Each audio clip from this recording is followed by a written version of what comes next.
Oke, perkenalkan, nama saya Haidar Putra Ivandra dari Fakultas Teknik Universitas Negeri Malang, jurusan Teknik Elektro. Di sini saya akan menjelaskan tentang pengukuran dan instrumentasi dari bab 1 sampai bab 2 dari buku Measurement and Instrumentation ciptaan Alan Morin dan Reza Langari. Kita masuk bab 1. Kita akan mempelajari fundamental dari sistem pengukuran. Seperti yang kita tahu, teknik pengukuran telah menjadi bagian penting dari kehidupan manusia sejak zaman dahulu. Pengukuran pertama kali digunakan dalam barter untuk memastikan pertukaran barang dilakukan secara baik. Seiring waktu berjalan, kebutuhan akan akurasi dan efisiensi mendorong lahirnya berbagai alat ukur, terutama saat revolusi industri. Teknologi terus berkembang, dan definisi meter pun ikut berubah. Pada tahun 1960, meter didefinisikan berdasarkan panjang gelombang radiasi dari atom krypton 86. Lalu, pada tahun 1983, definisi meter diperbarui lagi, yaitu jarak yang ditempuh cahaya dalam waktu 1/300 juta detik. Ini jauh lebih presisi dan lebih bisa diproduksi secara universal. Lalu satuan lain juga ikut berkembang, tapi karena tiap negara punya sistem sendiri, muncullah dua sistem besar, yaitu imperial dan metrik. Sistem imperial itu kayak yard, terus feet, inches, banyak dipakai di Amerika dan Inggris. Tapi konversinya ribet. 1 mile sama dengan 1760 yards, 1 yard 3 feet, 1 foot 12 inci. Ya ribet lah. Sedangkan yang metrik nih lebih simple, mencakup semua kelipatan 10, seperti satuan meter dan turunannya, sentimeter, milimeter, untuk mengukur panjang. Pokoknya semua kelipatan dan pecahan dari satuan metrik dasar berhubungan dengan satuan utama melalui faktor 10. Karena banyaknya versi satuan, akhirnya dunia sepakat pakai SI atau Unit System International Units. Ini jadi standar baru internasional yang dipakai di sains, teknik, dan pendidikan. Buku ini pun dipakai SI unit secara penuh, walaupun sistem imperial masih dipakai di beberapa industri, terutama di Amerika. Oke, langsung masuk di sistem pengukuran. Di sini bukan cuma soal alatnya bisa ngukur atau enggak, tapi lebih ke gimana sih keseluruhan sistem bisa menangkap informasi fisik, mengubahnya jadi sinyal, lalu menyajikannya dalam bentuk yang bisa dipahami atau dikendalikan lah. Satu lagi, penggunaan penting dari instrumen pemantauan adalah untuk melakukan kalibrasi terhadap instrumen yang digunakan dalam sistem kontrol otomatis yang akan dijelaskan di bagian berikutnya. Oke. Elemen pertama dalam sistem pengukuran adalah sensor primer. Ini memberikan keluaran yang merupakan fungsi dari measure atau input yang diterapkan padanya. Untuk sebagian besar sensor, fungsi ini setidaknya mendekati linear lah. Beberapa contoh sensor primer Contoh sensor primer: termometer, cairan dalam kaca, termokopel, dan strain gauge.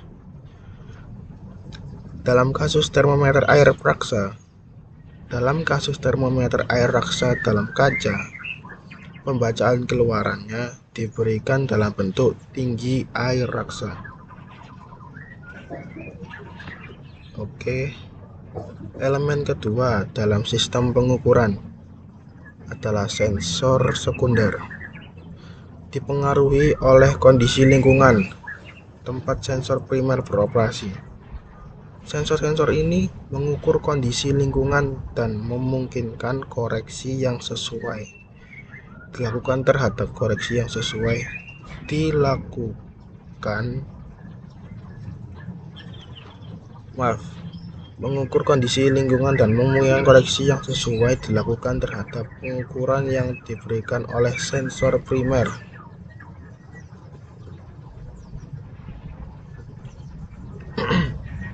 Koreksi semacam ini dilakukan secara otomatis dalam sensor cerdas.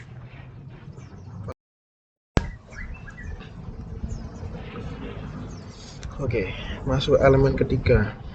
Dalam elemen ketiga, sistem pengukuran adalah elemen konversi yang diperlukan ketika keluar dari transducer primer berbentuk tidak praktis dan harus diubah ke bentuk yang lebih praktis. Dan harus diubah ke bentuk yang lebih mudah digunakan. Misalnya, strain gauge pengukur perpindahan menghasilkan keluaran berupa resistansi yang berubah-ubah. Lalu masuk ke elemen keempat. Di elemen keempat yaitu pemrosesan sinyal. Elemen ini ada untuk meningkatkan kualitas keluaran dari sistem pengukuran. Jenis yang umum adalah penguat elektronik yang memperkuat keluaran dari transducer primer atau elemen konversi, sehingga meningkatkan sensitivitas dan resolusi pengukuran. Jenis elemen pemrosesan sinyal lainnya termasuk yang menyaring gangguan atau noise dan menghilangkan level rata-rata atau mean level dan sebagainya. Dalam beberapa perangkat, pemrosesan sinyal ini sudah terintegrasi ke dalam transducer dan kombinasi tersebut sebagai transmitter. Masuk ke pengaplikasian sistem pengukuran. Pengaplikasian sistem pengukuran teknik. Pengukuran sangat penting dalam berbagai aspek kehidupan manusia. Aplikasi sistem pengukuran modern dapat diklasifikasikan ke dalam 3 area utama, yaitu 1. Regulasi perdagangan, 2. Monitoring, fungsi monitoring, 3. Sistem kontrol umpan balik atau feedback control. Untuk yang pertama, regulasi perdagangan, yaitu pengukuran yang digunakan untuk memastikan keadilan dalam transaksi jual beli.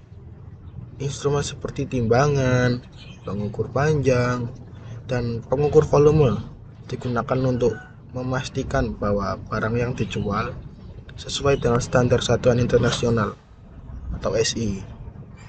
Yang kedua, fungsi monitoring. Instrumen pengukuran tip memberikan informasi yang membantu manusia mengambil keputusan. Dengan contoh barometer. Barometer itu digunakan untuk memprediksi cuaca dan memutuskan apakah perlu membawa payung untuk hari ini. Lalu yang kedua ada contoh kedua dalam industri kimia. Pengukuran suhu dan tekanan digunakan untuk mengontrol reaksi kimia secara manual. Ini sangat berguna. Oke, yang ketiga, sistem kontrol umpan balik. atau feedback control. Pengukuran digunakan dalam sistem otomatis untuk menjaga variabel tetap stabil.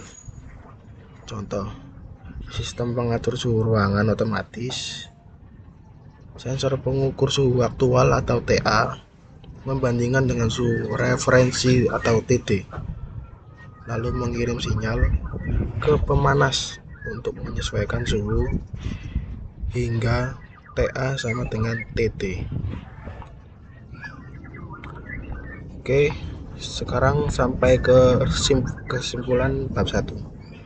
Bab pembuka ini telah membahas beberapa aspek dasar dari sistem pengukuran atau pengenalan lah istilahnya. Aspek dasar dari sistem pengukuran. Pertama, kita melihat pentingnya memiliki satuan pengukuran standar dan bagaimana satuan pengukuran standar tersebut berkembang menjadi sistem imperial dan metrik. Selanjutnya, kita membahas aspek utama dalam desain sistem pengukuran, khususnya mengenai komponen-komponen utama dalam sistem pengukuran dan bagaimana komponen tersebut dipilih sesuai dengan kebutuhan pengukuran tersebut. Oke, sampai sini kita akan melanjut ke bab 2.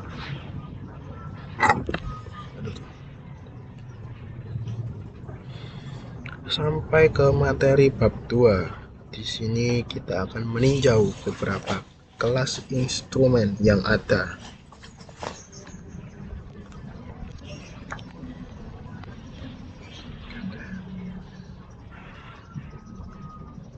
Dua aspek penting dari pengukuran yang telah dibahas di bab pembuka berkaitan dengan bagaimana memilih instrumen yang sesuai untuk suatu aplikasi tertentu.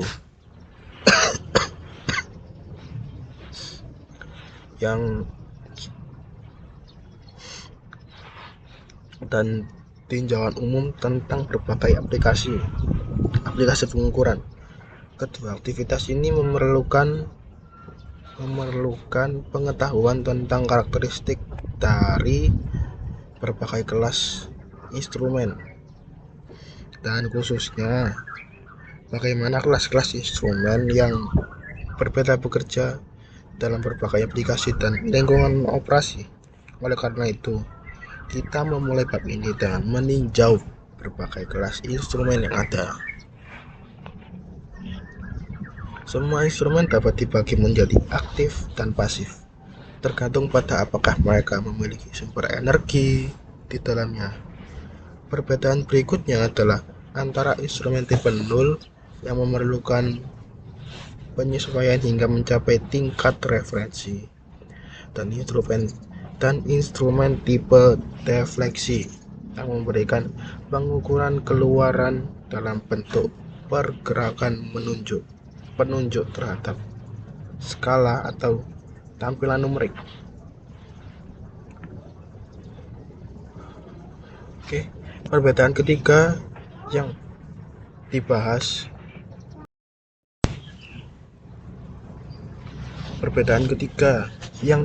adalah antara instrumen analog dan digital.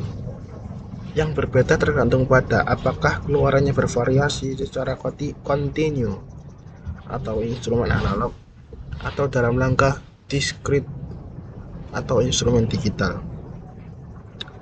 Keempat, kita akan melihat perbedaan antara instrumen yang hanya merupakan indikator dan yang memiliki keluaran sinyal. Indikator memberi indikasi visual atau audio tentang besarnya kuantitas yang diukur dan umum ditemukan dalam industri proses. Oke. Instrumen dibagi menjadi aktif atau pasif berdasarkan apakah keluaran instrumen sepenuhnya atau apakah besaran yang diukur hanya memodulisasi besaran sumber daya eksternal. Hal ini dijelaskan melalui beberapa contoh. Dalam instrumen aktif, sumber daya eksternal biasanya berbentuk energi listrik. Namun dalam beberapa kasus, dapat berupa bentuk energi lain seperti pneumatik atau hidrolik.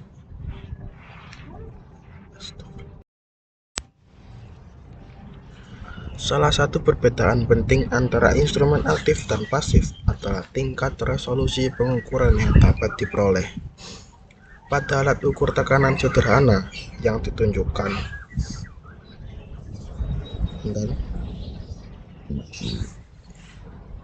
jumlah pergerakan yang dilakukan oleh jarum penunjuk untuk perubahan tekanan tertentu sangat ditentukan oleh karakteristik alat tersebut. Meskipun kemungkinan untuk meningkatkan resolusi pengukuran dengan memperpanjang jarum agar ujungnya bergerak melalui lengkung yang lebih panjang, ruang untuk peningkatan semacam itu jelas terbatas oleh batas praktis seberapa panjang jarum tersebut dapat dibuat secara nyaman.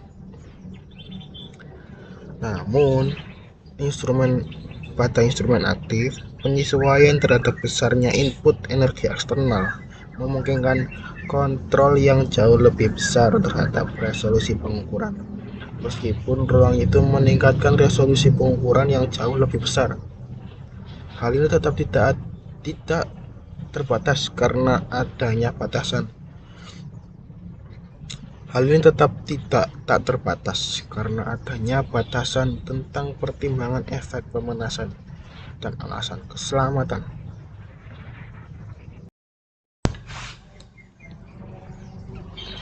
Memang dari segi biaya, instrumen pasif biasanya memiliki konstruksi yang lebih sederhana dibandingkan instrumen aktif, dan oleh karena itu lebih murah untuk diproduksi. Maka dari itu, pemilihan antara instrumen aktif dan pasif untuk suatu aplikasi memerlukan pertimbangan yang cermat antara kebutuhan resolusi, pengukuran, dan biaya. Masuk ke presisi, repeatability, reproducibility. Presisi adalah istilah yang menggambarkan sejauh mana suatu instrumen bebas dari kesalahan acak jika sejumlah besar pembacaan dilakukan terhadap kuantitas yang sama menggunakan instrumen dengan presisi tinggi, maka sebaran hasil pengukuran akan sangat kecil. Presisi seringkali meskipun secara keliru disamakan dengan akurasi. Padahal presisi tinggi tidak serta-merta menunjukkan bahwa pengukuran tersebut akurat. Sebuah instrumen yang sangat presisi bisa saja memiliki akurasi yang rendah. Pengukuran dengan akurasi rendah dari instrumen yang presisi tinggi biasanya disebabkan oleh adanya bias dalam pengukuran yang sebenarnya dapat diperbaiki melalui proses kalibrasi ulang. Maka dari itu, proses kalibrasi ulang itu sangat penting sebelum melakukan pengukuran.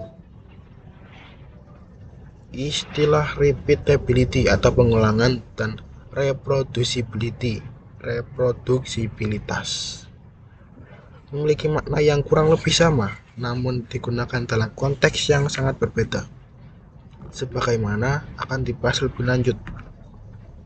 Ini repeatability menggambarkan seberapa dekat hasil output ketika input yang sama diterapkan berulang-ulang kali dalam waktu singkat. Dengan kondisi pengukuran yang sama, penggunaan instrumen dan pengamat yang sama di lokasi yang sama dan dengan kondisi penggunaan yang tetap. Terus reproducibility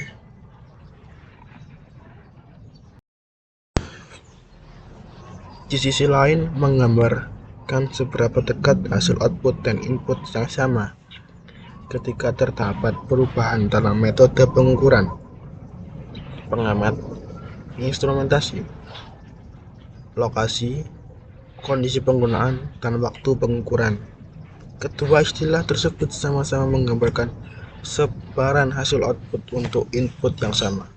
Sebaran ini disebut sebagai repeatability jika kondisi pengukuran tetap, dan disebut sebagai reproducibility jika kondisi pengukuran berubah.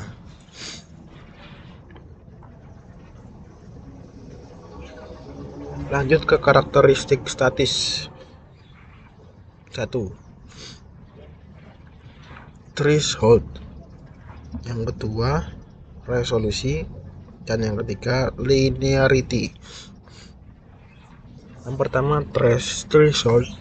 Jika input ke suatu instrumen dinaikkan secara bertahap dari 0, maka input tersebut harus mencapai tingkat minimum tertentu sebelum berubah pada pembacaan output instrumen cukup besar untuk dapat terdeteksi.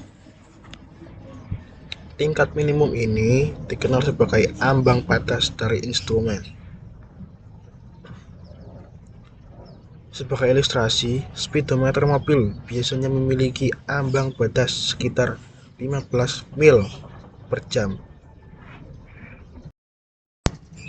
yang artinya jika kendaraan mulai bergerak dari posisi diam dan mulai, maka tidak akan ada pembacaan yang muncul pada speedometer sampai kecepatan kendaraan mencapai 15 mil per jam. Yang kedua, resolusi.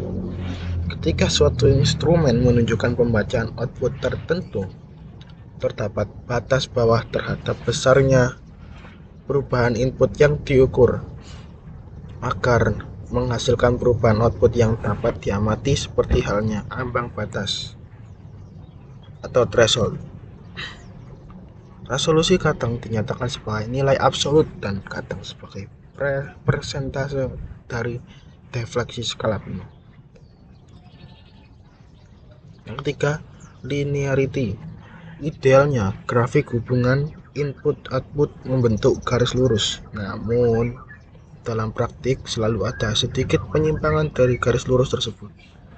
Penyimpangan maksimum ini disebut sebagai non-linearity dan biasanya dinyatakan sebagai persentase terhadap skala penuh. Contoh sederhana deh, jika sebuah sensor tekanan menunjukkan output yang tidak bertambah secara konsisten saat tekanan naik, maka sensor tersebut memiliki non-linearity yang tinggi dan bisa menyebabkan kesalahan dalam pengukuran.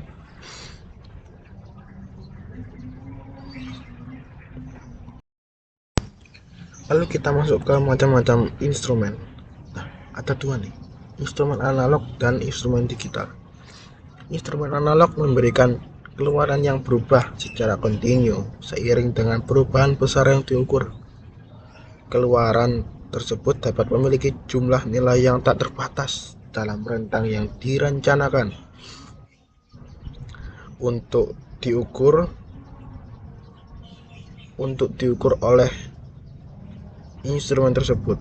Alat ukur tekanan tipe defleksi adalah contoh dari instrumen analog. Ketika nilai input berubah, jarum penunjuk bergerak dengan gerakan yang halus dan kontinu. Meskipun jarum tersebut dapat berada pada jumlah posisi yang tak terbatas dalam rentang geraknya, jumlah posisi berbeda yang dapat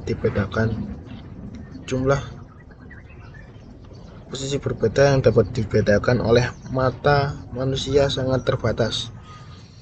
Kemampuan membedakan ini tergantung pada seberapa besar skala dan seberapa besar halus pembagiannya.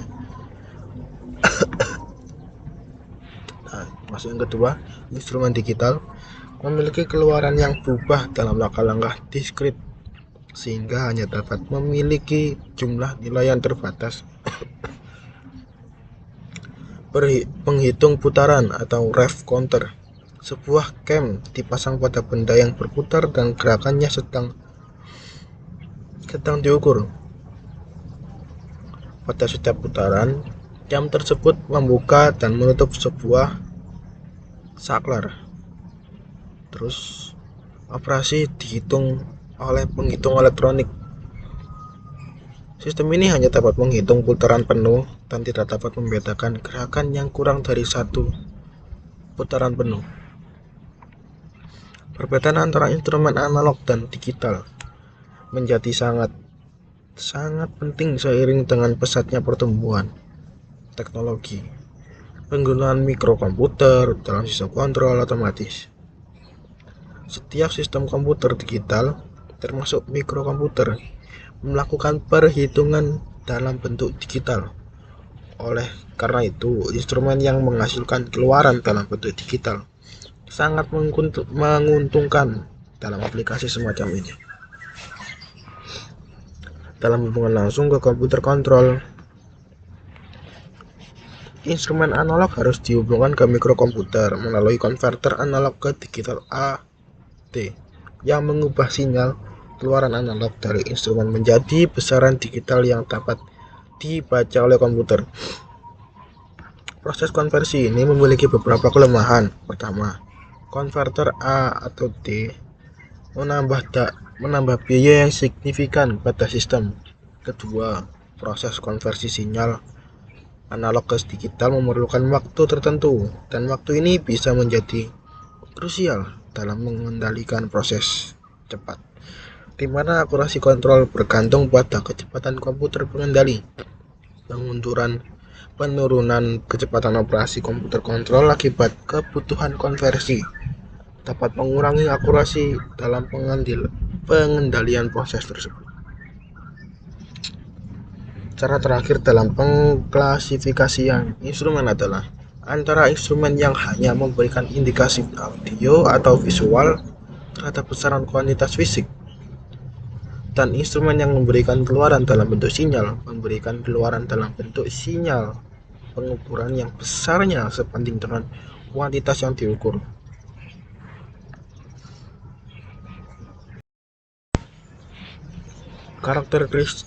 Masuk ke karakteristik statis adalah karakteristik yang atribut instrumen saat berada dalam kondisi mantap atau steady state, yaitu ketika output sudah stabil setelah perubahan input. Karakteristik ini sangat penting untuk menentukan apakah suatu instrumen cocok digunakan dalam aplikasi tertentu. Akurasi menunjukkan beberapa dekat hasil pengukuran dengan nilai sebenarnya. Tapi dalam praktik yang sering disebut justru inakurasi atau measurement uncertainty, yaitu seberapa besar kemungkinan kesalahan dalam pembacaan. Kalau sebuah alat ukur tekanan punya rentang 0-10 bar dan ketidakakuratan 1%, maka kesalahan maksimal adalah 0,1 bar. Tapi kalau kita pakai alat itu untuk mengukur tekanan 1 bar, kesalahan 0,1 bar berarti 10% dari nilai yang diukur, cukup besar. Jadi penting untuk memilih alat dengan rentang yang sesuai agar akurasi tetap terjaga. Selain akurasi, ada juga istilah presisi, repeatability, dan reproducibility. Ketiganya bicara soal konsistensi hasil pengukuran. Presisi berarti bebas dari kesalahan acak. Repeatability adalah konsistensi hasil saat pengukuran diulang. Dalam kondisi yang sama, reproducibility mengacu pada konsistensi saat kondisi berubah.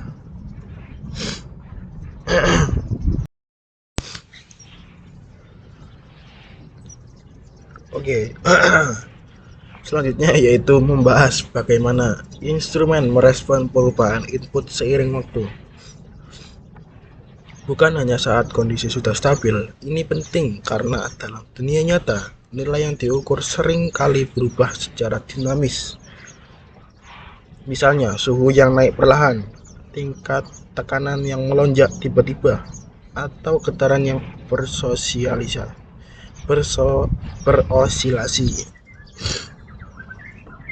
Karakteristik dinamis menjelaskan bagaimana output instrumen bereaksi terhadap perubahan input dari saat perubahan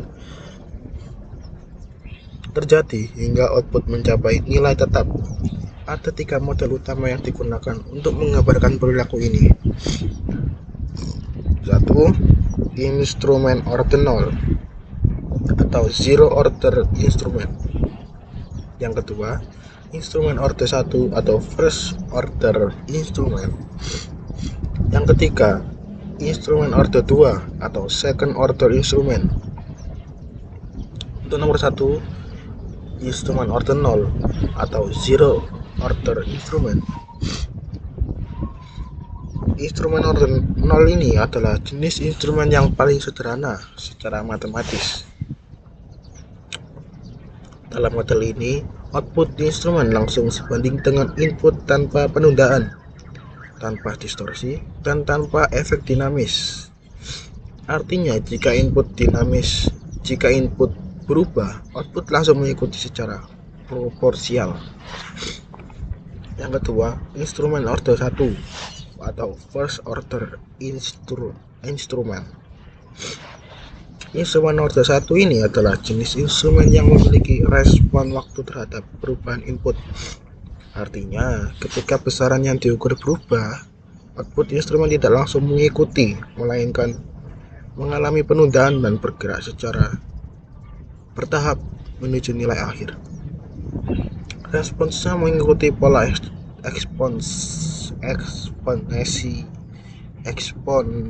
eksponensial yang khas.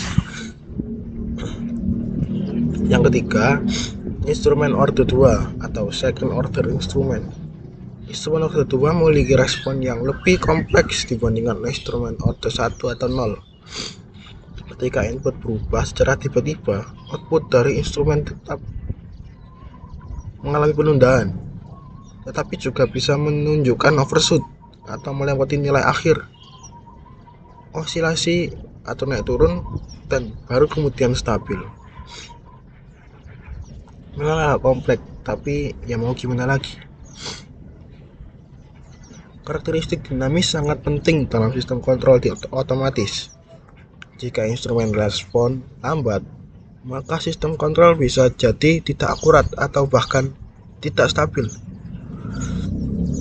Oleh karena itu, pemilihan instrumen harus mempertimbangkan apakah proses yang diukur bersifat lambat, cepat, atau berosilasi. Dari penjelasan tadi, diskusi ini telah menjelaskan karakteristik statis dan dinamis dari instrumen pengukuran secara cukup rinci. Namun ada satu hal penting yang belum disertakan, yaitu bahwa suatu instrumen hanya akan mengikuti pola perilaku statis dan dinamis yang mencakup setelah instrumen tersebut dikalibrasi. Secara umum dapat diasumsikan bahwa instrumen baru telah dikalibrasi saat diperoleh dari pabrik pembuatnya, sehingga pada awalnya akan berperilaku sesuai dengan karakteristik yang tercantum dalam spesifikasinya.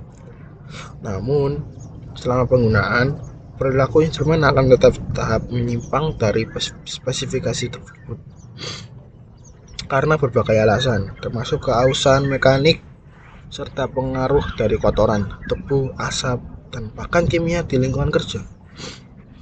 Tingkat penyimpangan dari spesifikasi standar ini bervariasi tergantung pada jenis instrumen, frekuensi penggunaannya, dan beberapa berat kondisi operasionalnya.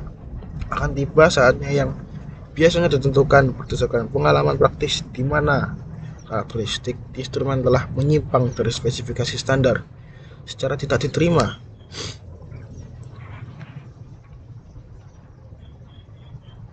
Ketika hal ini terjadi, instrumen perlu dikalibrasi ulang agar kembali sesuai dengan spesifikasi standar.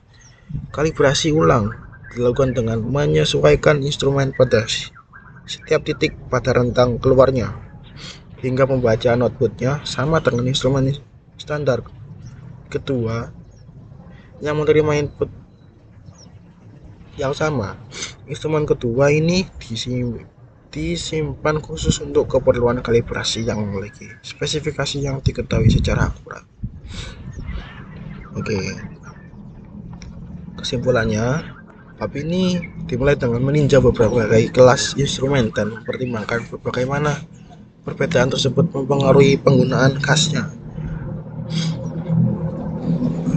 Kita melihat misalnya bahwa instrumen tipe 0 lebih disukai untuk tugas kalibrasi karena lebih gampang, sedangkan instrumen tipe defleksi lebih mudah untuk digunakan untuk pengukuran rutin. Kita juga membahas perbedaan antara instrumen aktif dan pasif, instrumen analog dan digital, dan instrumen pintar dan tidak pintar. Hal ini menjadi batasan serius dalam penggunaan instrumen node 1 dan node 2 untuk melakukan pengukuran berulang. Jelas bahwa frekuensi pengukuran berulang dibatasi oleh waktu yang dibutuhkan instrumen untuk mencapai pembacaan kondisi mantap.